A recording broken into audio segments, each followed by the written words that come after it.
Hello, Rabbanit Shira. Shalom, Rabbanit Hamutal. First of all, we just have to say this is difficult. The last dapim are talking about different ways of executing people. It's harsh, it's very graphic. And synchronizing that with everything that we're going through in Am Yisrael. It's not easy. It's not easy. These are not easy pages to read and to learn. And also, I must say that it's not easy because it's reflecting our emotion. And our emotion right now, it's raw. Everything is very raw.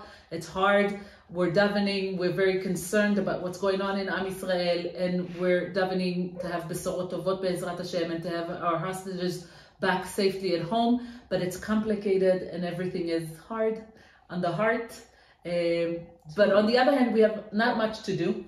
And therefore, what we can do is we can daven and we can learn Torah. So let's dedicate the learning one day at a time for everyone's hatzlacha, for besorot tovot, for refuah shlema, for whoever needs it, v'leilui nishmat. All of our harugei malchut. So this week we're talking about eulogies, hespedim, right? Nachon. So we're talking about eulogies, and we're talking about it from the context of hanging. So in the previous few pages, we were talking about executing by hanging, and then after you hang the person that was executed, you need to bury him. And then the Gemara is talking about burial, and then the Gemara is talking about eulogy. And the question that we're asking is, who's the eulogy for? Are we eulogizing and describing the good merits of the person that is niftar? Is it for him? In order for him to go to Beit Din Shel Mala, to go face his ruling in front of HaKadosh Baruch Hu. So in order for him to face HaKadosh Baruch Hu, we're saying all the good things about that person, so that we're like reminding him, he gave tzedakah, and he had a bright smile, and he was such a good person. And we're like telling HaKadosh Baruch Hu, look how amazing that person is. Midat Rachamim for him. Or we're doing it for everyone else. Exactly. Everyone else who's coming to the levaya and they're listening, and maybe they should reflect because what he was doing in his life, but are we focusing on them, not on him? And it's an important question. It's an important question, and I feel like this question is even more relevant. And in the past year and a half, we've been to so many funerals, very tragic ones, and not only funerals of people that have died at the old age, with nachat, with all their grandkids around them. We've been to many funerals of young people that have died and got killed. And Shlomo, my husband, is saying that in funerals, this is the time of cheshbon nefesh. This is the time that he's deciding on the most important decisions of his life. Wow. Because it's time of reflection. You're standing there at the funeral, you're listening to all the eulogies, and you're reflecting on your own life, on your own midot, on your own work, what you should do with your life. And this is an important time. And therefore, the Gemara is saying, maybe the eulogy, it's not about the niftar. The niftar is he already passed away. He can't hear it. But we're talking to all those people who are now reflecting and thinking in this very emotional point of their life. And we're trying to tell them, this is your time to do tshuva. This is your time to think about your life, to think about your midot, and to improve yourself. So the Gemara on Daf Memvav Amud Bet is asking the question, Hespeda, Yekar Dechai Have or Yekar Deshachvei Have? Is it for the merit of the living or the merit of the dead, the person who just passed away? Len Mainaf Kamina. Why is it an important question? Why is it different? Just say a nice eulogy. Why does it matter? So the Gemara is saying, what happens if a person on a deathbed, he's saying to his family, please don't eulogize me. I don't want this.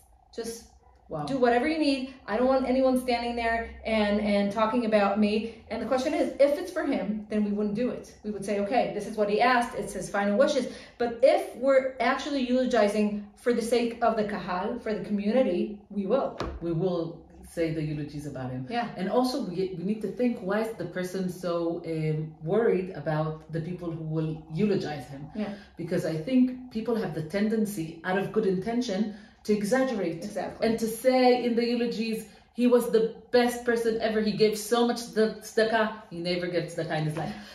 But people want to say, want to emphasize, and sometimes people are even maybe lying. And that's why they're saying that eulogy is something that you need to know how to do. And the way that you need to do it, that you need to be truthful and you need to be accurate. And you can't exaggerate too much, and you definitely cannot lie. So you have to know how to say a eulogy. And that's why people that are not sure that people will know how to eulogize them, they're saying, okay, just don't say anything about me. One of the most important halachic books in Hebrew about burial and avelut in general is called Me'olam Ve'ad Olam. It's written by Rav Goldman. And he says exactly what you said, that the Shulchan Aruch is saying, mitzvah להספיד את הנפטר כראוי לכבודו. In his, it needs to be appropriate to who he is. And to honor him, לשבח אותו במעשים הטובים שעשה בחייו. You have to say, this is amazing things that he's done. ומותר להוסיף קצת בתכונותיו הטובות. You should add a little bit. אך אין להוסיף יותר מדי. But don't exaggerate. Because he says, כל המזכיר על מי שלא היה בו כלל, if you're telling stuff that are not true, and you're just saying, oh, he was an amazing person, and he did this and that, and he never did, גורם רעה לעצמו ולמת. Meaning you have to be truthful, and you have to be accurate, and you have to say, this is Grandpa, and if everybody knew Grandpa, you can't just make up stuff in order for him to sound like an amazing person. And that's why persons that are saying eulogies have to have ayin tovah.